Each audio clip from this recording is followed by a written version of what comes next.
Danny watches a lot of television and movies. John does not. Listen in as she tells him about what she's watching, and he tries to make sense of it all.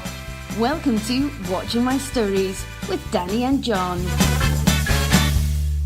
Hello, everyone. Hi, everybody. Welcome to Watching My Stories. I'm Danny. I'm John. And we are literally back. I can say that again because we took last week off. Yep. Yes. Yeah. And so that everyone knows, we are trying something different. The last week, the reason we took off was because I was tired.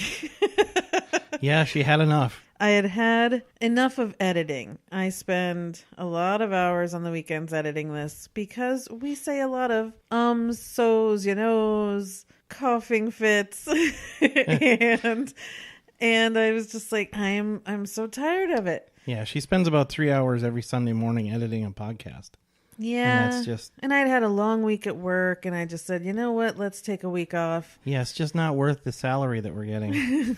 Zero. Yeah. Negative zero. Less than zero. And so what we're trying this week is we're going to just kind of do this live, and I'm going to try to not edit anything. Yeah. Hopefully. You're going to hear the raw, yeah, conversation that we have. So you might find that this is a completely different pace than it normally is, because I think I speeded up through editing. Yeah. And we apologize if you're bored. I literally say that every episode. I apologize. This time, there's a reason. Yeah. We apologize in advance. Yes. I think you're okay. I apologize in advance. No. It's probably going to be rough for me. Yeah. We'll get through it, but just warning you, it might sound a little different than other episodes, and that's why, and we'll see what happens. I have that little tickle in my throat, so I'm sure I'm going to be clearing my throat. So as usual. Well, yeah, sorry. Okay, so in our last episode 2 weeks ago, I praised Crazy Rich Asians and how much I loved the movie and how wonderful it was. I don't remember how long I went on for it, but I went on and on. You went on for a while. Yeah.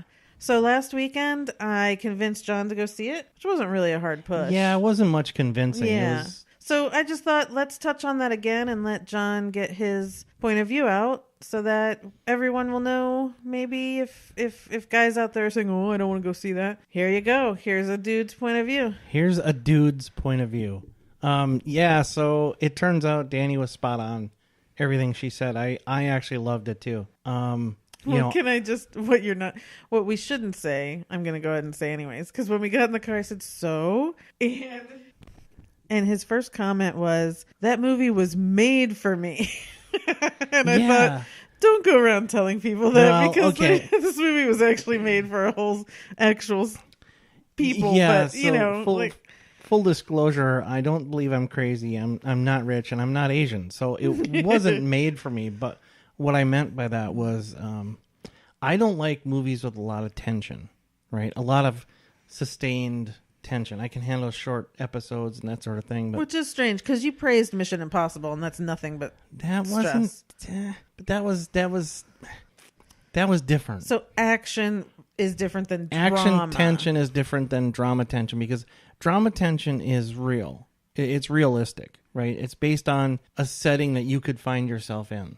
Right? Okay. I'm never going to be flying a helicopter chasing another helicopter. You're right? Not? I know. Never say never. Never say never, but yeah, I don't foresee it. So I think we're okay there. Okay. So yeah, so this was just the right amount of tension. It's a very upbeat movie. I liked the heck out of it. It was visually.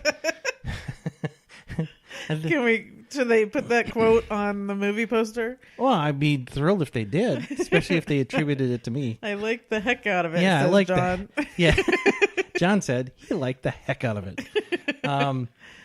Yeah, it was, to me, it was the situations of tension was not something that took away from the movie for me, because a lot of times, in rom-coms there's tension, and it's just. It takes away a little bit, because it just shouldn't be that much tension. A lot of situations people in rom-coms find themselves in are situations that should just be easily resolved, and somebody's not saying something. Right. Misunderstandings. Yeah. This was, all the tension in this movie was because of past history coming up at an inopportune time, and slight misunderstandings, and somebody wanting to get out of the way, and it was very realistic. It was very good. the movie was, man, visually stunning. Mm-hmm. I mean, it was such a good looking movie. Mm-hmm. Lush. Yeah. Lush. I now want to visit that part of the country, that part of the world. Yeah, that's what I said. Yeah, I mean, I'd never thought about Singapore before, but now I'm like, let's go to Singapore. Well, you think about it, I think most people kind of, especially as, time progresses and the world becomes smaller and you see more shows with different, ethnicities and that sort of thing. You now know more about, the East Asia and that sort of thing. So I think more people think about it now, but you don't think about it realistically, right? You don't think, you kind of say, it's one of those things that you just say, yeah, I'd like to go there someday. It's kind of a throwaway line. But seeing this, it's really like, man, I'd really like to see that. Right. Right? Yeah, for sure. Yeah. Speaking of visually stunning, from a dude's perspective, I just got to say this. Gemma Chan is like one of the most gorgeous women in the world. Which, again, I said 2 weeks ago that I've always thought of her as being one of the most beautiful people in the world, and I was thrilled to see her in this. But you really did. And I made the comment that I had to later correct myself on, because my comment was, spoiler alert, her husband cheats on her, and she's literally one of the most gorgeous women in the world. And I'm thinking, what dumbass would cheat on her? Hey. And so it's happened in real life, right? Yeah, Christy Brinkley and I mean Sandra Bullock, Jesse right, James, that dipshit. Exactly. Oops, sorry. Cheated on Sandra Bullock, and it's like, well, okay, that's okay, so that can happen, right? Anyway, and it's a great cast and really great acting. So it was just a really, really good movie. Yes. Yeah. And a great story. I mean, did you cry? You cried. I did. You can't not cry in that wedding scene, right? I mean, the song, the appearance of it, and then that moment between Rachel and whatever his name is in the movie. I can only think of his real name. Yeah, I can't tell you any character names. Rachel and it's going to come to me. Henry Golding, anyway. Yeah. Which, again, remember I said this was his first role and how wonderful he was? Yeah, I can't believe that this is his first role. Right. His first acting job. Yeah. That's incredible. This guy is really good. He's a natural. Yeah, totally. Yeah. Exactly. Yeah. Let's see. Sorry, that was a big Sorry about that. There's a... So anyways, I just had to get the trifecta. Write it all down. I just had to hit the trifecta. So anyways, oh Jesus, this is going to be really hard. Okay, sorry people. Yeah. Sorry for worse for them if we keep pointing it out. So just move along. They're going to be like, that's all they're talking about. Yeah, now they can't get out of their own way. That's it. I lost my train of thought because I was correcting my syntax. Oh no. Okay. Yeah, what was I just going to say? I don't know. Well, anyway. Oh, you crying at the wedding? Oh, okay. Yeah. So, okay, I didn't really cry. And I'm not saying that because I'm not comfortable admitting when I cry. I didn't really cry. But there were many scenes in the movie that made me messed up a little bit. Totally. Yeah. It's got a lot of... It's heartfelt. So what do you think about a sequel coming out? Oh, boy. I'm not crazy about it. So I also heard, and I should have looked this up before we started this, but I thought that so this is based on a book, and I had heard that there might be a trilogy of books. Yeah, I heard the same thing. I heard that there's 3 books. If that's true, then I'm fine with it. If the sequel is going to be based on the second book, then I think we're good. And I don't worry about it. If they're gonna make up a story just to have a second movie, I kind of worry about that. Yeah, that's when they lose me. When it becomes a commercial success and everybody gets together and says, "Well, geez, we should do this again because we can make money." Right. That's pretty crappy. I hate when they do that. Nick Young, that was his name. So there were a couple things afterwards that I said, okay, in a sequel, I wouldn't mind. So we never saw Nick's father. So I wouldn't mind him showing up, and then, maybe that's someone else that Rachel has to win over. I wouldn't mind seeing them living whatever life they're going to live. Are they going back to New York? Are they living in Singapore and he's taking over the business? So there are some things that I think either way someone has to adapt to. I wouldn't mind that. But if they're going to throw in drama, kind of like the second Sex and the City. Yeah. Where they were kind of like, let's throw in, now Big and Carrie are married and happy, let's throw in a wrench just because we're doing a sequel. Right. If they kind of do that, I'll be upset. But again, if there's something in the sequel of the book, the second book, that'll change my mind about that. Well, provided it's good. Right. You know. Well, sometimes, as far as I know, these books are hits, so... Well, yeah, but sometimes, follow-up books are written for kind of the same reasons. It's a lot less seldom than a movie, but sometimes it is. And I don't know a thing about this author or the people behind the book, so... I have more faith in John Chu and the people in the movie and making the movie, so yes. I'm good with that. Yep. Okay, so we both recommend it. I had given it 5 stars. Oh, yeah, 5 stars. Okay. Yeah, not a problem. Okay, good. Yep. So I'm going to talk about another movie I watched this week, Hereditary. Okay. It was that scary movie with Toni Collette and Gabriel Byrne was in it. And talk about looking old. I actually had to look it up to make sure it was him because I was like... Oh, it's a him. Okay. Gabriel Byrne? Yeah, sorry. Usual Suspects? Nope. Okay. So Gabriel Byrne, Toni Collette, Alex Wolff, who is the kid. You saw My Big Fat Greek Wedding 2. I did. He was the boy that the daughter ended up going to prom with at the end. Oh, okay. Oh, he was also, he was The Rock in Jumanji. He was the young The Rock. Okay. Yeah. Oh, so, cool. And he was in something else too that I really liked him in. Okay. So anyway, and there was the girl in it was also, she was on Broadway in, the show that Tim Minchin wrote, Matilda. So she was one of the Matilda girls. Anyway, so this was a movie that I was scared to see in the theater because the trailer looked scary. I kept hearing these incredibly scary stories that everyone was scared to death. We heard it was going to be like the scariest movie in the year. Right. So, no. Really? There was not a single scary moment to this movie. Really? Nothing.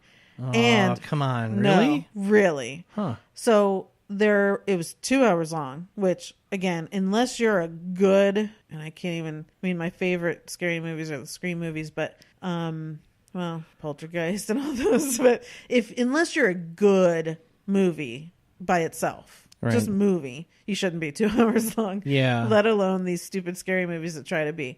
So nothing actually even starts to happen until an hour 45 minutes in. And then they did the stuff that is supposed to be the scary stuff in the last 15 minutes. And it was so dumb. Oh, no. And it felt like someone had started something and then like someone else came in and did the last 15 minutes and was like, oh, let's just do this. Oh, it was so dumb. I'm giving it 1 star. And oh my gosh. Here's the problem with that. I love Toni Collette. Yeah. Like, love her. Right. Of course, she's wonderful in it. Right. But it doesn't do anything for me. And she's not even, there's nothing in there for her. Really? It was, oh, God, it was so bad. Oh, man. I was so disappointed because I was really looking forward to a nice, fun, scary movie. Yeah. Okay, so that's it for movies. Okay. Right? You didn't have anything else to talk about, right? I don't think so. Okay. Yeah. So we're going to move on to TV. Literally just a couple hours ago, right before we started this, I just finished Jack Ryan. Yep. I think it's actually technically called Tom Clancy's Jack Ryan. That's the actual name of it. It's on Amazon Prime. It came out yesterday. There are 8 episodes. And it stars John Krasinski and Wendell Pierce. Is it Wendell? It's Wendell.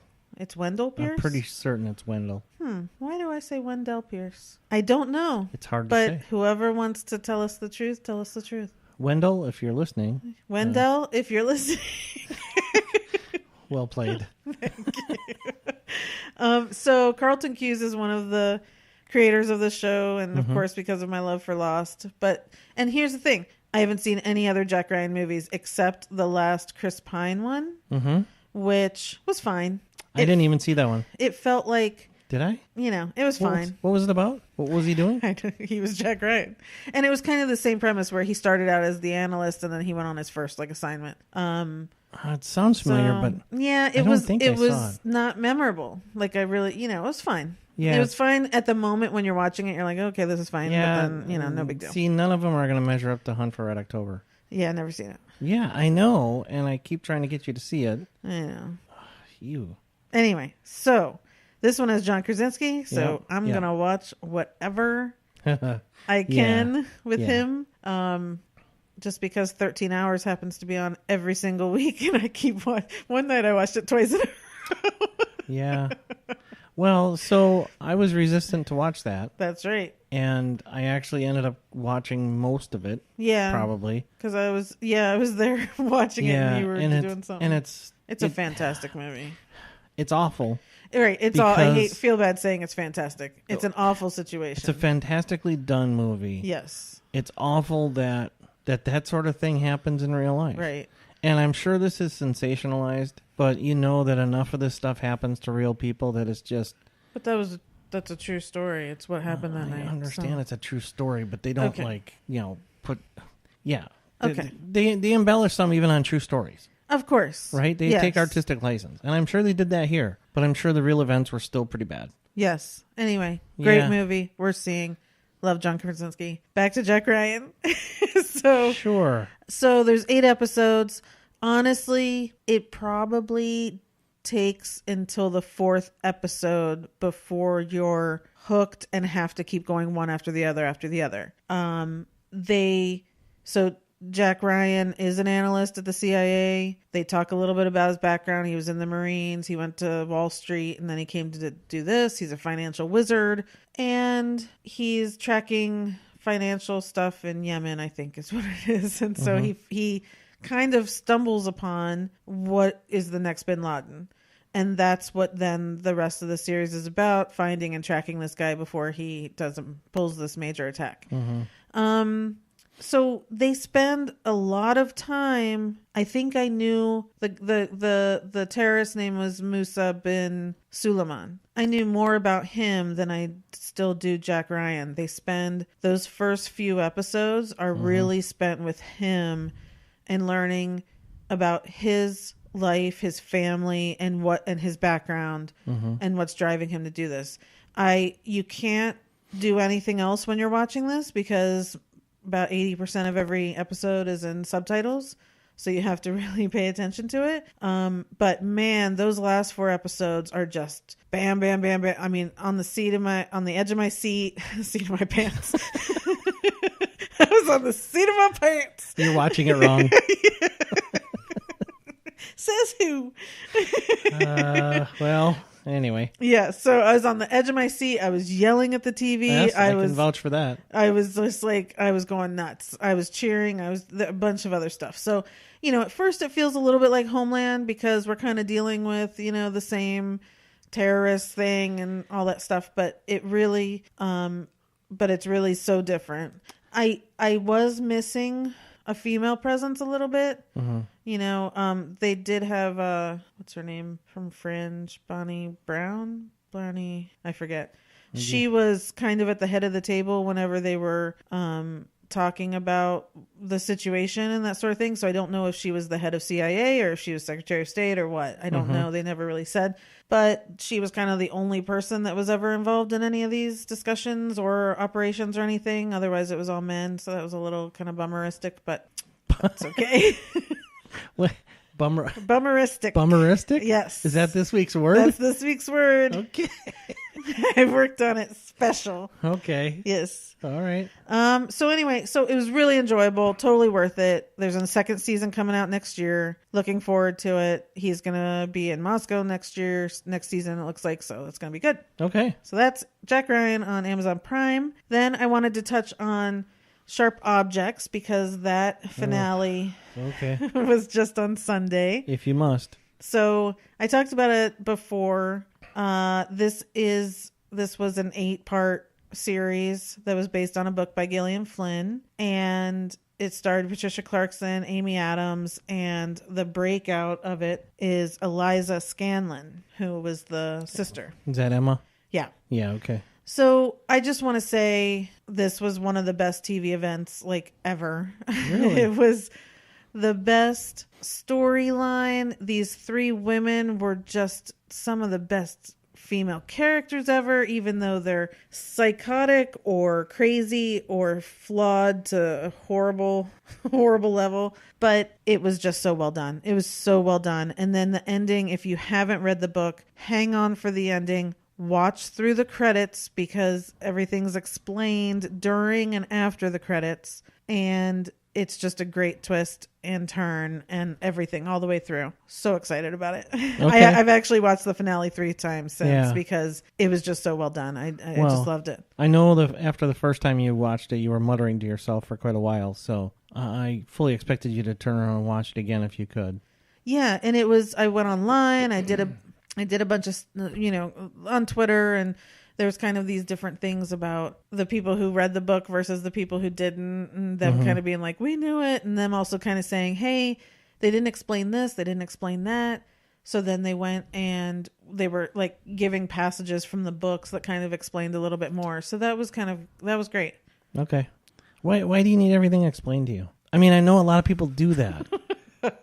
This is not how I watch television. I take what they give me and try to be entertained by it. And that's great. But some of us do want to, if it hadn't been out there, I'm sure I would have been fine. But if it's given to me and then I have even more background and more information, I love that. Okay. Yeah. I guess.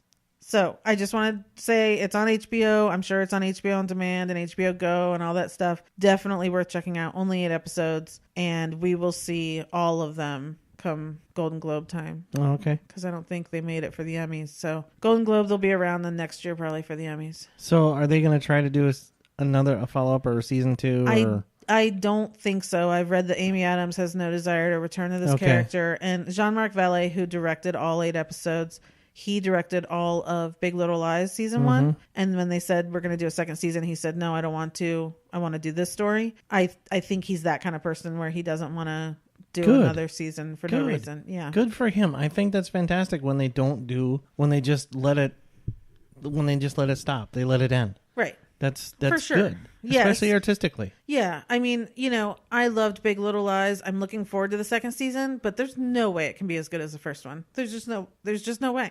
Okay. We'll check back with you in 6 months. Yeah. I mean, yeah.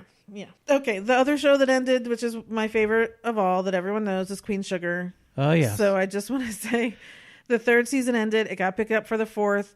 So there's still plenty of time that if you have not watched these first 3 seasons, go watch them either on Netflix or on On Demand. It's totally worth it. 3rd season ended in a happy way, but you can see the drama that's looming that we're probably going to have to deal with next season. But fantastic show. The best on television. Please go and watch it. How many episodes in a season? 13, I think. Okay. Yeah, so it's not bad. Again, if you've got a year now. Like 10 months or something. So it's definitely plenty of time to go and watch 3 seasons worth. So if you can afford 40 hours over the next 10 months. Yeah, totally. Okay. Yeah. I could do that. I could do that this weekend. You can do that. And I won't be shocked if you do. Yeah. Okay, so that's it for TV shows. Then we have a couple other different things to talk about. And the first being a stand-up comedy special on Netflix. Here we go. Called Bert Kreischer Secret Time. Yeah. And I think we got to obviously fill everyone in that John's a fan of Bert Kreischer. Secret Time. Yeah. I'm a very large fan of Bert. Large fan.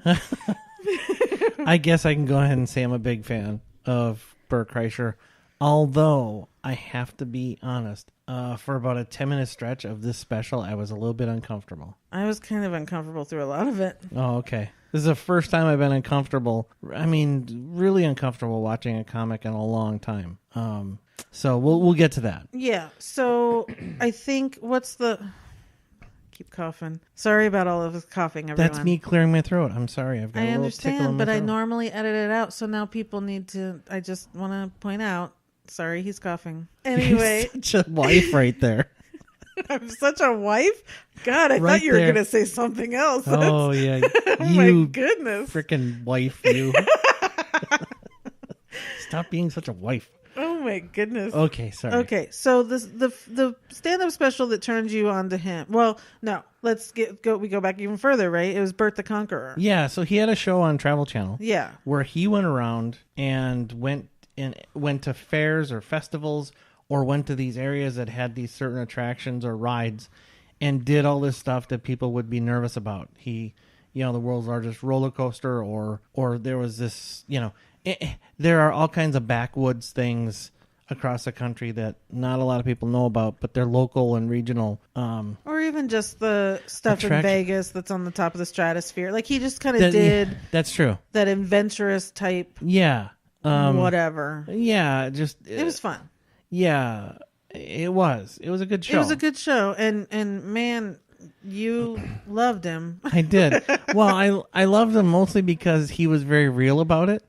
He broke down and cried several times because he was so afraid, or he was just had so much adrenaline or whatever was going on with him. He couldn't handle it and broke down and cried a couple times.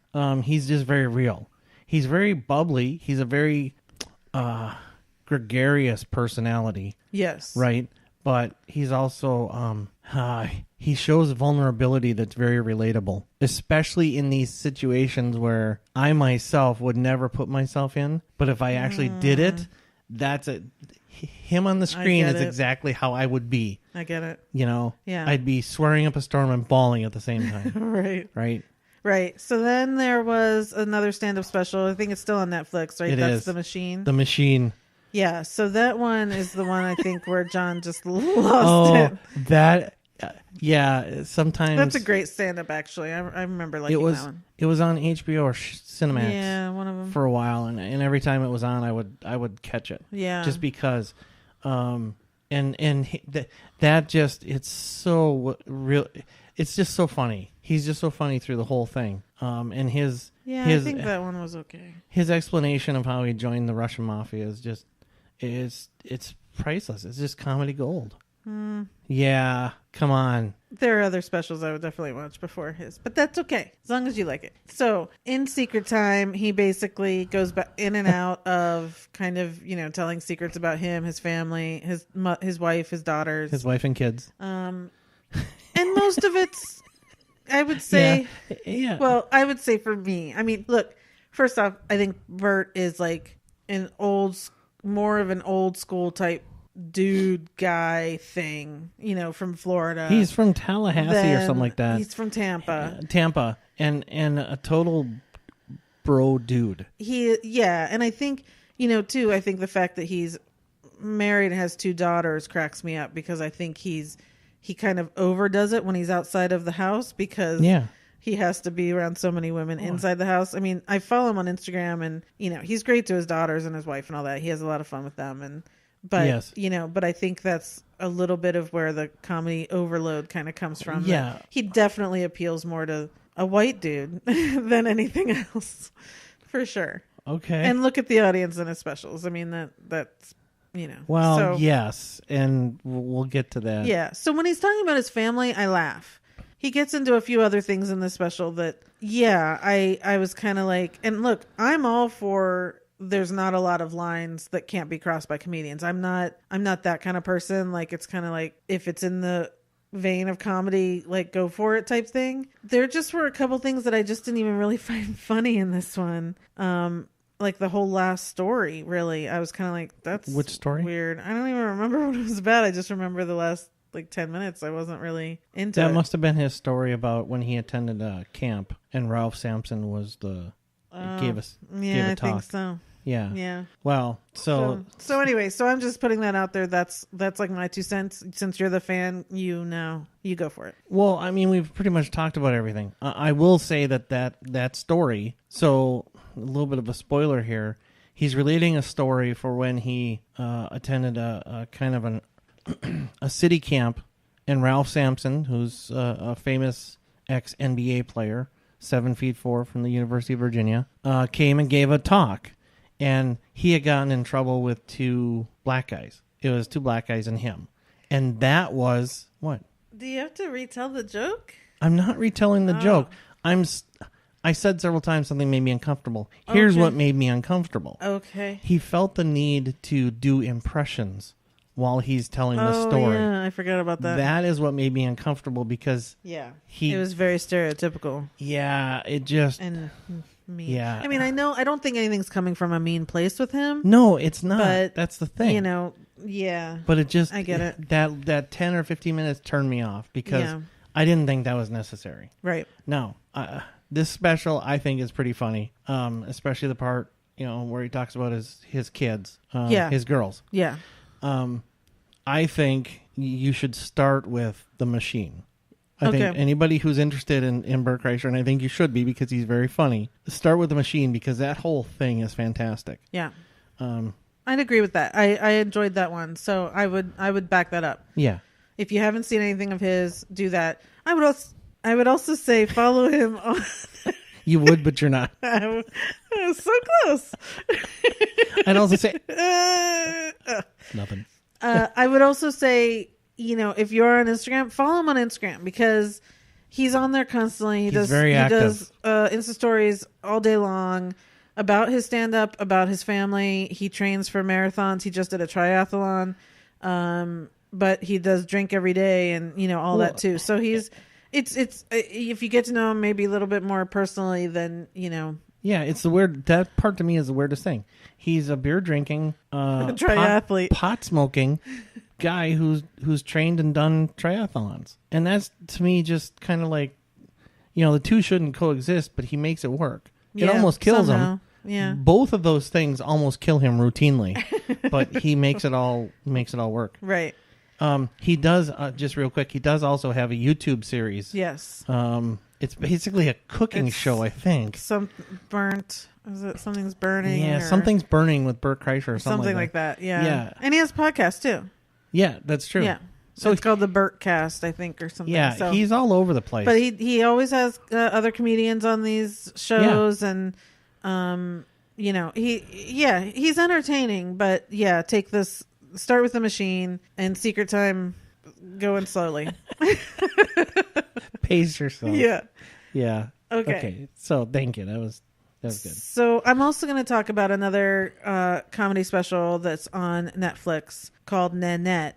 And the comedian is Hannah Gadsby. And I don't even know how to talk about this. There's my it's hard to even call it a comedy stand-up special. So she's Australian. She's a lesbian. She talks about that almost exclusively, about those two things, actually. And it's funny. I laughed a lot. The good, at least first half hour is all laughs. And then she starts to get real and talks about the issues with being gay, issues with being a woman, issues with being Australian.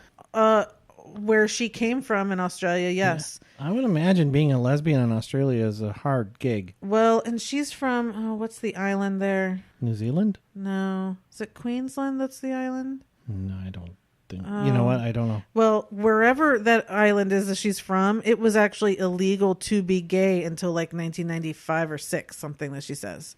So, yeah, it was even worse where she was. But she was abused several times. There's all these things that she talks about, and she's putting it in the vein of, oh my God, it's just so amazing. She gets very angry, and you will get very angry, and she cries, and I was bawling, and she'll pop out a funny line, and then she gets back into yelling, and it's amazing. Okay. All of this is on stage? Yes. Oh, Jesus. Okay. Yes, because she's kind of saying, I can't do this anymore as a job. She said, because my comedy has always been self-deprecating, and that's not fair to me, and it's not fair to anyone else who's like me. It's not fair to women. It's not fair to gay people. It's not fair. She's like, I can't do this anymore. And so she starts to talk more about things socially, and I've never seen anything like it. And It's powerful and moving. and you will still laugh a lot. And she's fantastic. Mm-hmm. But there's a message to it, and it's something that everyone should see. I think it's a brilliant way of getting this message out, because people are going to think they're getting this comedy thing, and then every woman can sit there and relate to it. Okay. Doink. And sorry, everyone. I didn't mean to break my head. I hit the microphone. So anyway, I just want to, it's on Netflix. I'm sure everyone's heard about it. I was probably 2 or 3 months late to watching it. I had been hearing about it over and over again. And finally I put it on, and it's amazing. So It's on Netflix. Hannah Gadsby, Nanette. Okay. So you told me about this like 2 weeks ago. I have not seen it. I'm going to. So next week I will give my 2 cents worth on it. I think that'd be great. I'm going to see it sometime, maybe over this weekend. Yeah. I'll take time and watch it. Yeah, I think that'd be great. Okay. I'd love to have a male point of view. Okay. Okay, so that's everything we wanted to talk about as far as movies and TV this week. But kind of what we have done on a few other episodes where we picked someone, and like I think the last one was Jennifer Lopez, and we just kind of talked about our favorite movies. It's a new feature. The new feature. And he always wants to name every segment. He wants to come up with a name. So And it's usually in a corner. It's in a corner, like an 80-year-old. So anyway, there's this thing going around Facebook that's like, you know, you pick an actor, or you're given an actor, and then you have to comment on movies you like, movies you hate, blah blah blah. There's like 5 different categories. There's a list of 6 questions that you're yeah. given. And then if people comment on Facebook, then you give them an actor, and then they have to go do it. Blah blah blah. Anyway, I just really liked these categories / questions.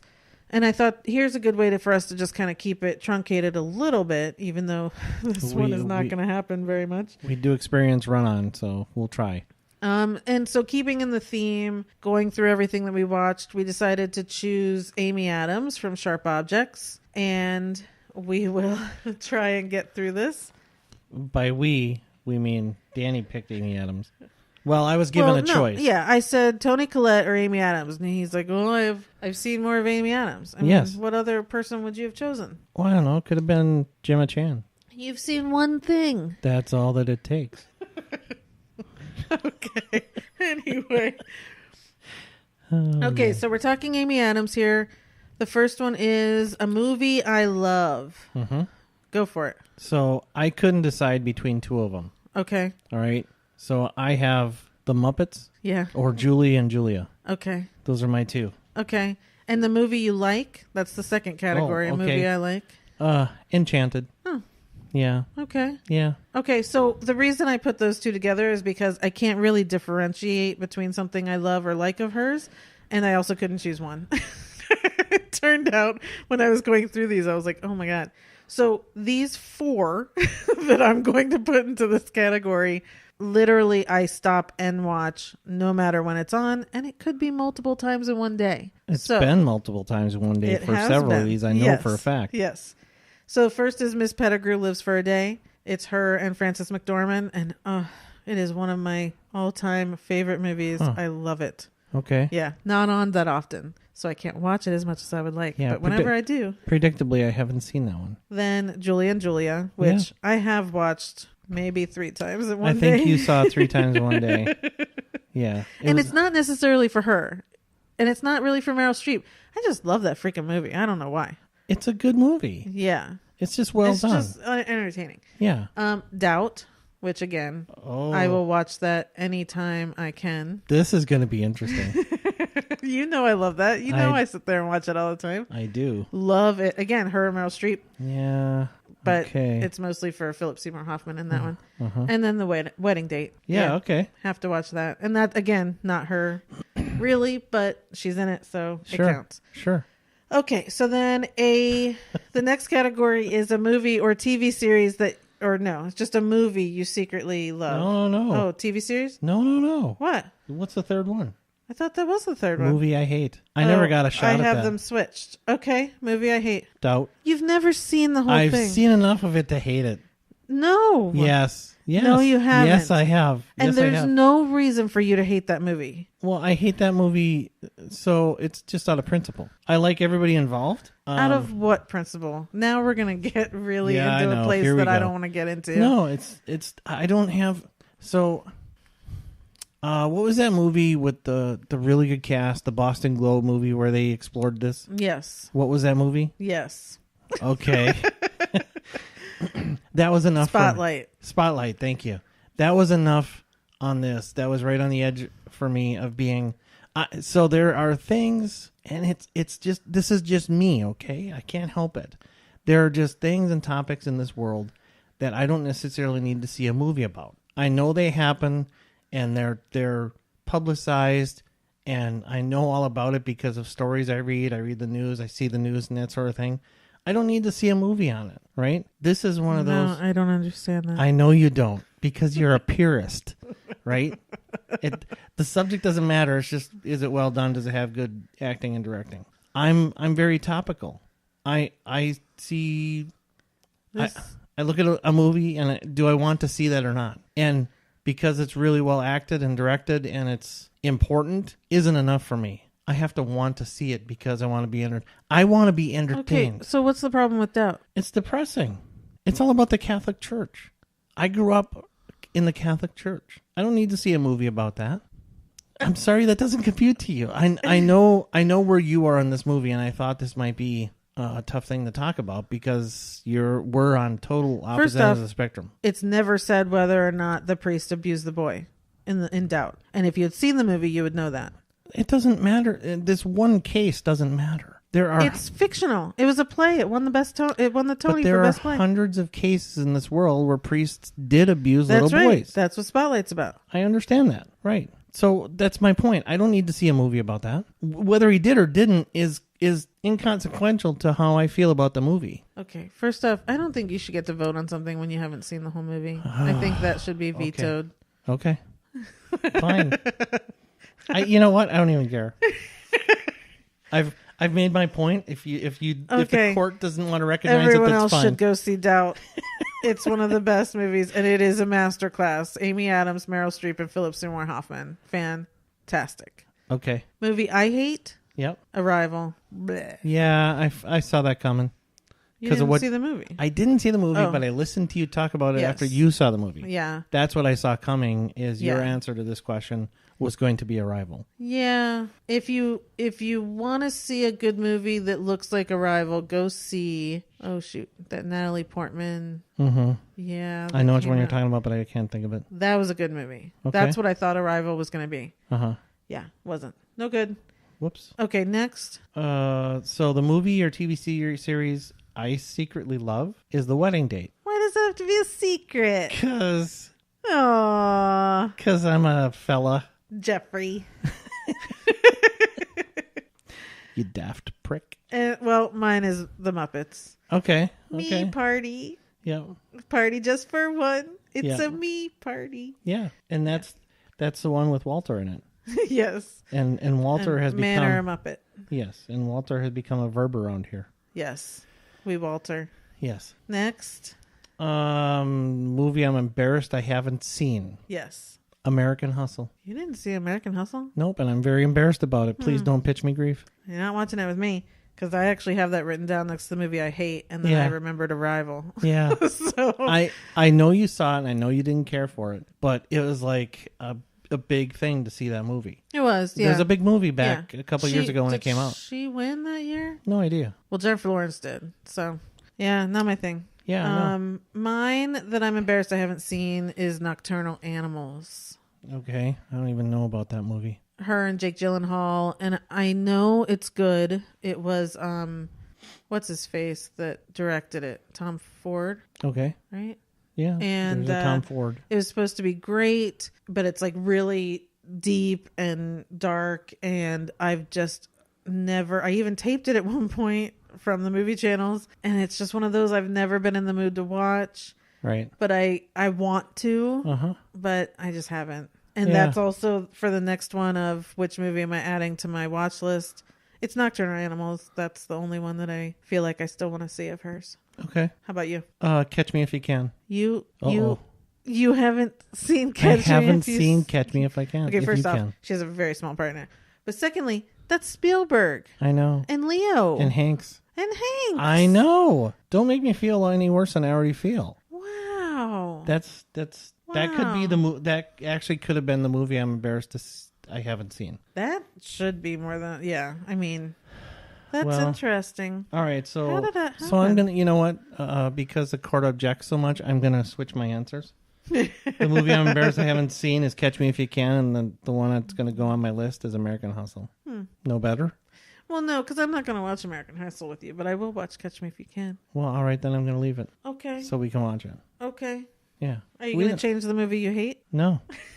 No, I'm leaving that. So I have honorable mentions of Drop Dead Gorgeous was her first movie. Mm-hmm. It's a hysterical movie. First off, Kirsten Dunst and Allison Janney, her mom or her neighbor, and it was filmed like up in, I want to say Minnesota, but wherever Amy Adams is from, and she had never done anything before, and the movie was filming like close to her, and so she decided to go audition, and it's about girls in like this small town beauty pageant. And she becomes one of the girls in the beauty pageant. And, anyway, so that's just an honorable mention that people should see. Junebug was the first time she was nominated for an Oscar. Another great movie. Okay.